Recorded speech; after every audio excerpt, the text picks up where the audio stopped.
Hi all, Kat here, and today I'm doing a tutorial on distress inks. I chose to do distress inks because I love using them. I find them very versatile and fun to use. So, let's start from the beginning.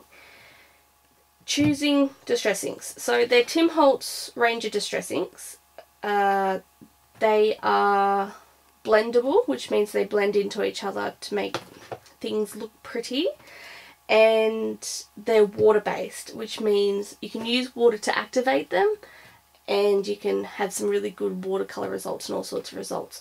Hopefully I'll be able to show you a lot of the watercolor side of things, possibly not in this video because I'm pretty sure I'll run out of time, but we'll see how we go. If you're choosing which ones to buy, because there's a huge range now, there's so many of them, I'd suggest thinking about what colours you generally use in your craft, and then, so if you use a lot of blues for instance, choose a blue that you find nice, and then choose two in a similar range. So in this case, my first ones, I brought 3 blues, each one darker than the next.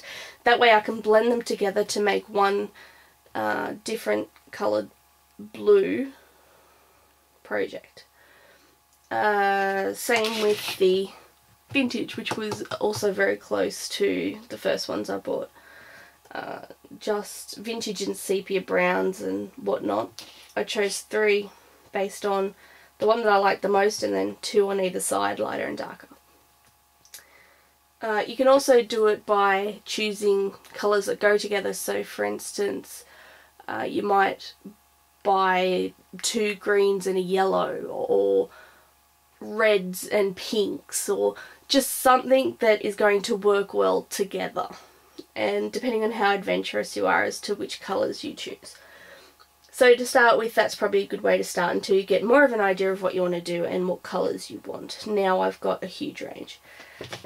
So that's choosing them. Now what else you're going to need. For most things that you're going to do with them, you're going to need a craft mat. I don't have an actual craft mat. This is my cheap version. And all this is a piece of cardboard that's been laminated. And this has worked perfectly for me for the last year. It's now starting to get a bit worn, and when I've cleaned it, it's gotten a bit wet. But it's been fine for me for something that cost me nearly nothing. I originally had a piece of cardboard covered in contact, both sides covered in contact, and it worked fine when I was using it, but it got tatty very quickly and fell apart fairly quickly, so this one worked out a lot better for me. I'm hoping to be able to invest in a proper craft mat soon. I've read about them that the craft ones are the same ones that you buy for baking in the kitchenware sections, and usually the kitchenware ones are cheaper. So something to keep in mind and something that I might be trying. Such a craft mat, and then you'll need some sort of applicator. So I started out using things like daubers and sponges and all sorts of things, and they worked okay, but I would really recommend buying the proper sponges for them. These ones here, the Ink Essentials with the sponge on the bottom. At the moment I've got 2 of the blocks, and I've gotten a pack of 12 or so of the sponges, which are just removable on Velcro, and these can be just washed and used and used and used. So I'm hoping to invest in more of those at some point, but we'll see how that goes. And that's basically all you're going to need for the very basics of it. So let's jump in and show you what they're used for. And now we'll start with a dark colour. So this one's Fired Brick, just to show you edging. Edging's the very basics of what people use distress inks for. And there's a few reasons you'd do this. For instance, if you had a coloured piece of cardstock that had a white core. That white core shows through once you cut it or rip it, and it shows through a lot. So sometimes you want to get rid of that by doing a similar colour around the edge with the distress inks. It also makes the edges look a lot neater. If they're a little bit, like this one, it's just a little bit jagged. You might not be able to tell in the video, but it's a little bit jagged, and using a distress ink on it just smooths it out and makes it look a lot nicer. And the other reason you use it is to match it with the rest of your project. For instance, if this had a sentiment on it, and I was going to put it on a card that had a lot of red in it, then I might use the fired brick just to bring the whole card together so that this white isn't too stark on it. There's other reasons for using it, but they're your main reasons for using it. And this is how it's done. It's very simple. Just pat it a couple of times. Usually, well, this one's black so you can't really see. But even if this wasn't black, you may not have been able to see the red very well. Some of the colours do that, and it threw me for a loop at first. But it's on there. Just trust me. And you start off with a very light touch, and if you just want a small edge, you just hold it perpendicular to the page and just brush it on there lightly. And as you need more, just add more. And if I hold that up, hopefully you can see that that's just got a nice soft edge. And then if you want it to be a bit further in and a bit darker, then hold it on slightly less of a perpendicular angle, and that'll bring it out a lot more. Now, this is a very exaggerated way of doing it. Obviously I'd be doing it with a much lighter touch, but I just want to be able to show you how it's done. Because usually I'd do it a lot slower and do it in a lot more layers so that it didn't have these feathery edges. It'd be a lot more even along there. But that's the very basics of how to use them. So they're not hard to use. They're a bit scary at first, but once you jump in and have a go, they're fine. Another thing that they're really good for is backgrounds. So all I've got here is a die cut I've cut out of a Stampin' Up die. Not sure what it's called, sorry. And then just pinned around it to make the holes. And then I'll change my sponge, I'll take, antique linen and tea dye. So let's start with the antique linen. So it's best to start with your lighter colour first, and then go darker, and always start with a light touch. Now, the method of doing it is to, again, just tap on, start off the page. Never try and start on the page, because you'll end up with the little squares from the edges. If you start off the page, then you won't have those harsh edges. So, in a circular motion, holding your paper in one hand and your ink pad in the other, you'll find the way to hold it which is more comfortable. Some people do it like this, some people do it like this. However's comfortable for you. Okay, so you just start off the page and come on nice and lightly. And trust me, it's worth it to start really light and build up the colour. It actually makes it, well, it makes it so you don't get any harsh lines, and it makes it so you don't make it too dark too quick and not like the result.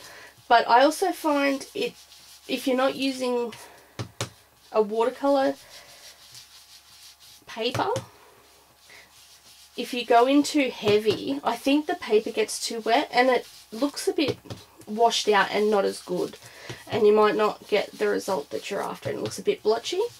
So it's well worth just taking it nice and slow and just always start from off the page and come in. And as you can see, it's gradually getting darker. And once it's the colour you're after, see, in the middle, I'm just going to change over to the tea dye now.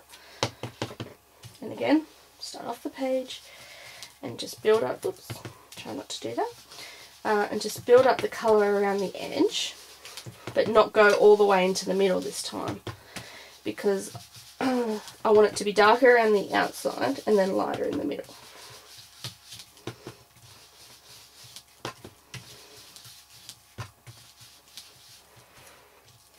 Now, I would then go back in with the light to make it a little less patchy, but just for the sake of this video and to speed things up, that gives you an idea. You can see how much darker it is around the outside and then lighter towards the middle. If I'd use a third colour,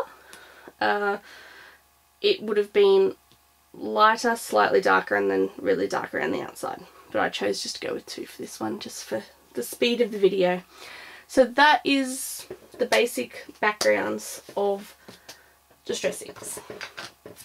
Okay, what should we talk about next? Blending. Okay, so what you saw there was kind of blending as well, but a very, very basic form of it, not really blending. Oh, and if you need to wipe down between projects or whatever, it's so easy because they're water based. I just use a wet wipe, but you can use a paper towel or whatever you've got handy and just wipe it over. So this is the next step in the blending. Okay, so what have I got?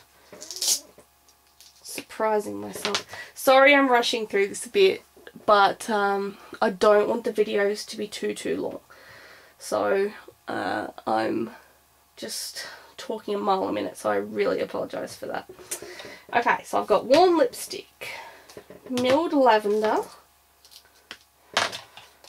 shaded lilac, and dusty concord. They are my colours. Okay, so in this case you won't, because I'm going dark, light, light, dark down the page, I'm not going to start with the lightest colour, I'm going to start with the top colour. But usually you would start with your lighter colour.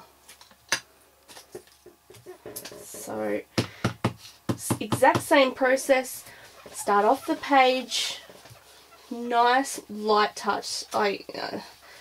You'll be surprised how light you can do it without with still getting a good result, because you really don't want the lines from a dark application. So then you just continue on until you're happy with the colour. I'm again not going to make this perfect because it'll take too long. So we've got it nice and dark up the top.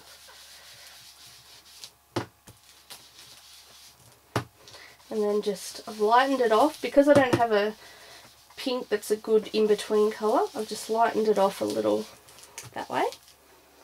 And then switch on over to milled lavender. And then just starting, so you want to overlap just a little. And because this is a water-based ink and it takes a little while for them to dry, they will actually start blending into each other. And you can see that the colours are sort of blended instead of there just being a pink line and a purple line. They're sort of nicely blended. So I'm not going to go too far with that. I'll jump over to the shaded lilac. And then again, just a slight overlap of colours. Yeah, see, I'm trying to go too dark, and if you can see, I'm trying to rush. And so you can see these little lines that are a bit darker and the little squaring off. That's from trying to rush and trying to go too dark too quick. if I start off light, it won't happen like that. So then, come in. Now I'm going to go nearly to the bottom because the last colour is fairly dark. And it's better to blend with.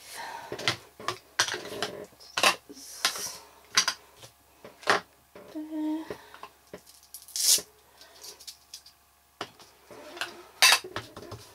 And then the darkest colour, the Dusty Concord, in through the bottom.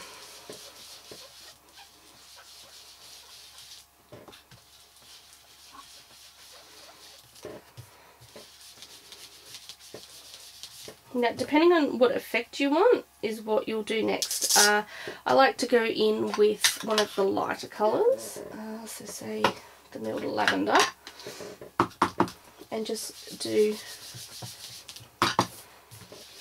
because that blends it even more.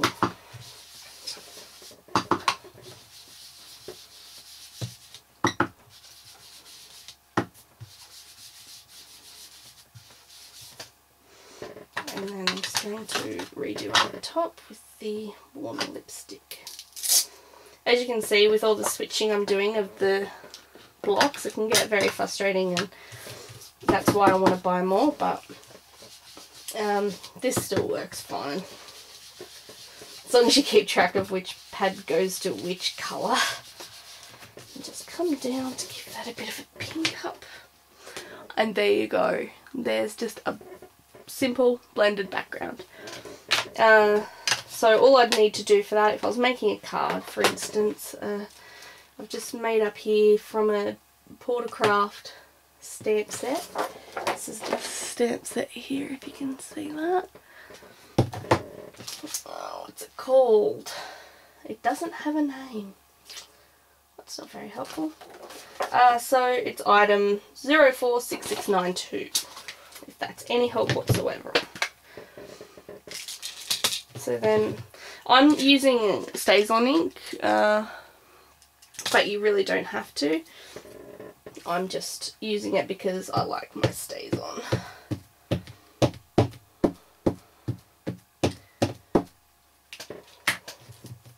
And then I've just arranged them the way I want, so then I can just whack them on. I should have put this, a block under this, a sponge pad under this, but that's alright. And there you go, you've got pretty much a whole card there. You can just grab some cardstock, stick this on a card, and you're good to go. Add some embellishments. So that is the basics to blending. So that is all the very basic things that you can do with distressings. I'm going to make another video and we will talk about resist embossing and using distressings, different watercolour things you can do, just some more fun things that you can do that you may not have seen before. And hopefully I didn't talk too fast, hopefully the video is not too long, and hopefully you enjoyed it and maybe learned something. If you have any questions, let me know, and if you want me to show how to do anything in particular, or you've seen something that you want to try, let me know and I'll be happy to do it. So thanks for watching, and I shall talk to you all very soon. Bye.